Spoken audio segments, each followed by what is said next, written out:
అధికారాల కోసం కారణ సంగతి అధికార పక్షం గుర్తుపెట్టుకోవాలి.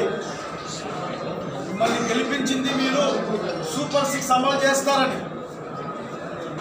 సూపర్ 6 అమలు చేయలేని డబ్బులు లేవని మాట్లాడిన బాబు గారు, సీఎం గారు గౌరవంగా అడుగుతా ఉన్నాం మిమ్మల్ని. మాట ఇచ్చేటప్పుడు మీకు ఆ మాత్రం గుర్తు లేదా? మీ దగ్గర పైసలు ఉన్నాయో లేదో ఆలోచన లేదా? ఆలోచన లేకుండా మీరు మాట ఇచ్చింటే మమ్మల్ని మాయ చేద్దామని, మోసం చేద్దామని, ఒకవేళ ఇప్పుడు చేయకూడదు అనుకుంటే మీరు మాకు చేయకూడదని కోరుకున్న వాళ్ళు తప్ప ఇంకోటి కాదని నేను బలంగా నమ్ముతా ఉన్నా. మీరు ఆ రోజు ఎన్నికల్లో చెప్పారు కదా, 12 లక్షల కోట్ల రూపాయలు జగన్మోహన్ రెడ్డి గారు అప్పులు చేశారు అని చెప్పేసి. అదే అసెంబ్లీలో మళ్ళీ 6 లక్షలకి 7 లక్షలకు కుదించి దాదాపు 7 లక్షల కంటే తక్కువ కోట్లు అమ్ముతున్నాయని చెప్పారు కదా. అంటే అచ్చంగా మీకు ఇప్పుడు 4 కోట్లు, 4 లక్షల కోట్లు, 5 లక్షల కోట్లు లాభం వచ్చింది కదా. ఆ లెక్కల్లోనే సూపర్ 6 అమలు చేయడానికి సంవత్సరానికి 45,000, 50,000 కోట్ల ఖర్చు అవుతుందని మీ లెక్కలే చెప్పారు కదా. ఆ లెక్కన 10 సంవత్సరాలు చెప్పొచ్చు 5 లక్షల కోట్లు అయితే. 3 లక్షల కోట్లు అనుకున్నా కానీ ఏ సంవత్సరం కూడా ఇబ్బంది లేకుండా ఆఖరికి సూపర్ 6 అమలు చేయొచ్చు. మీరు దయచేసి ప్రజలకు ఇవ్వాలంటే మీకు కష్టంగా ఉంటుంది. కేవలం పేరు ప్రఖ్యాతులకి, ఫోటోల కోసం మాత్రం మీరు కార్యక్రమాలు చేస్తారు. అట్లా కాకుండా తక్షణం సూపర్ 6ని అమలు చేయాలి.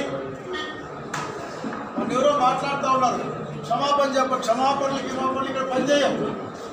ప్రజలకు ఏం మాట ఇచ్చారో పాలకుడిగా ఆ పని చేసి తీరాలి. తక్షణం సూపర్ 6 అమలు చేయమని డిమాండ్ చేస్తూ ఉన్నాం.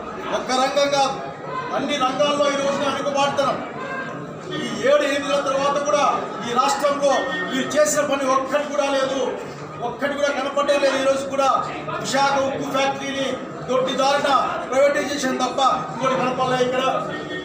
ఆ రోజు జగన్మోహన్ రెడ్డి గారి పరిపాలనలో ఉన్నప్పుడు విశాఖ ఉక్కు ప్రైవేటీకరణ చేయరాదని అసెంబ్లీలో తీర్మానం చేయడానికి కాగానే ఇంతవరకు ఆగిన సంగతి ఇక్కడ గుర్తు చేస్తూ ఉన్నాం.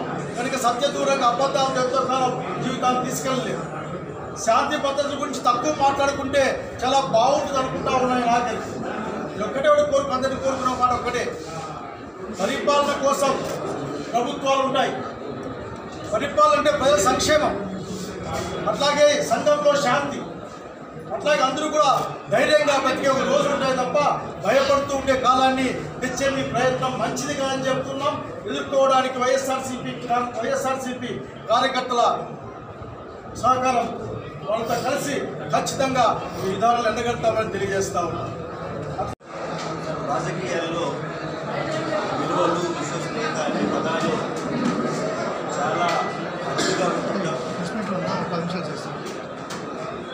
స్వాతంత్రం వచ్చిన తర్వాత ఈ దేశ చరిత్రలోనే అంటే ఎన్నికలప్పుడు ప్రజలకు ఏదైతే మాట ఇస్తామో, వాగ్దానాలు చేస్తామో వాటిని తూచా తప్పకుండా, మాట తప్పకుండా వాటిని డెలివరీ చేయాలనే ఒక అర్థవంతమైన రాజకీయాల్ని నడిపిన